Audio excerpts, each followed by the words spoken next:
Welcome! If you're involved with installing heat pump systems, you already know that a successful project really hinges on what happens before the tools ever leave the truck. So in this explainer, we're going to dive deep into the critical processes of preliminary review and effective planning. You know, the real foundation for any high-quality installation. So let's start with the pre-installation review. You can really think of this as the bedrock of the entire project. How well this review is done has a direct impact, not just on the installation itself, but on the long-term efficiency, the reliability, and the overall performance of that equipment for years and years.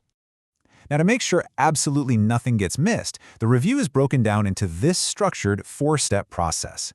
This systematic approach you see here, well, it guarantees that all the critical factors are looked at in a really logical order, from that initial walk-around on site all the way through to the final paperwork and client handover. So what's the main goal here? In a word, it's about risk. A really thorough professional evaluation lets us spot potential problems before they turn into expensive headaches on the job site. This proactive approach is absolutely essential to keeping costs and delays to a minimum, and of course, making sure the entire project is fully compliant with all the relevant standards. Okay, so once the project's scope is locked in, we move on to the second phase, which is probably the most hands-on part, the site assessment. And this isn't just a quick glance around. We're talking about a detailed, on-the-ground inspection of both the physical space and all the surrounding environmental conditions that could affect how the system performs. A proper site inspection has to confirm that the installation is actually viable across 5 key areas. As you can see in this table, these checks cover everything from looking at the physical space and the access routes, to confirming the building can actually support the weight of the new equipment, and of course, dealing with the unique challenges of a retrofit project, if that's what you're doing. The very first check is just a visual and dimensional assessment of where you plan to put the unit. It is so important to confirm not only that the equipment will fit, but that you've left enough clearance for future service and maintenance. This is not a suggestion, it's a hard requirement, and you'll find the exact dimensions you need in the manufacturer's installation manual. Next, you need to put on a different hat and think like you're on the delivery crew. Can the equipment actually get to where it needs to go? This means you have to methodically check all the access routes. Walk the corridors, measure the doorways, check the stairwells, and definitely check the elevator capacities to make sure every single piece can be moved safely from the truck to its final spot. The site assessment also needs to go beyond just the immediate installation spot. You have to think about the noise impact on neighbors and make sure the unit's going to comply with any local noise rules. On top of that, you have to factor in the local climate, things like exposure to sun, wind, and rain, and you need a solid, clear plan for how you're going to manage condensate drainage. And that brings us perfectly to our next section, which is a really critical technical point, managing condensate properly. Now, this might seem like a small detail, but if you don't get the drainage right, you can directly compromise the reliability, performance, and even the long-term safety of the entire heat pump system.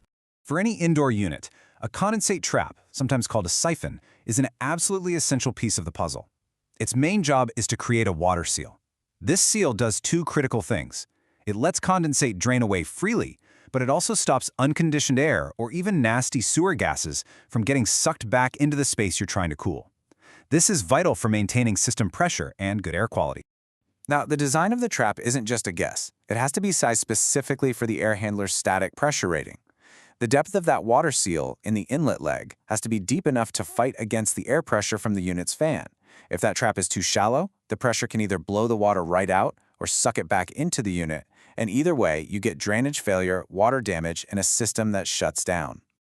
Outdoor units, well, they have their own set of challenges, especially when you're talking about condensate from the defrost cycles. That water has to be directed away from walkways and building foundations.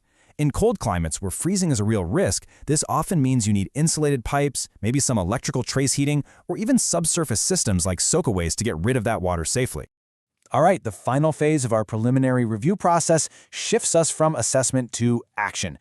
This is where we get into the nuts and bolts of logistical planning, lining up all the necessary resources, and just as important, creating the comprehensive project records that are so vital for compliance and for future reference.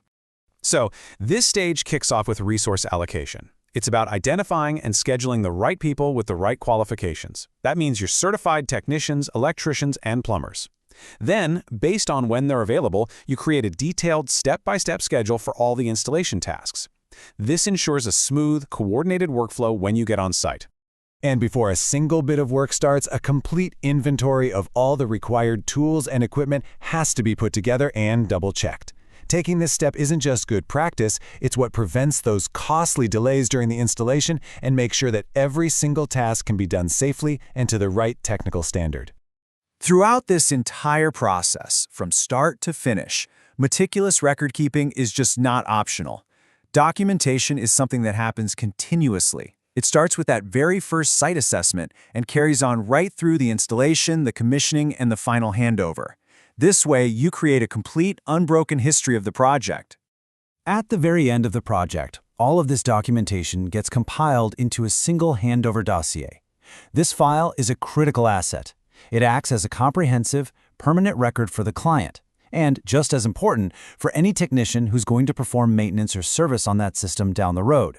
So, to sum it all up, a structured pre-installation review should never be looked at as just some preliminary formality you have to get through. It's a strategic process.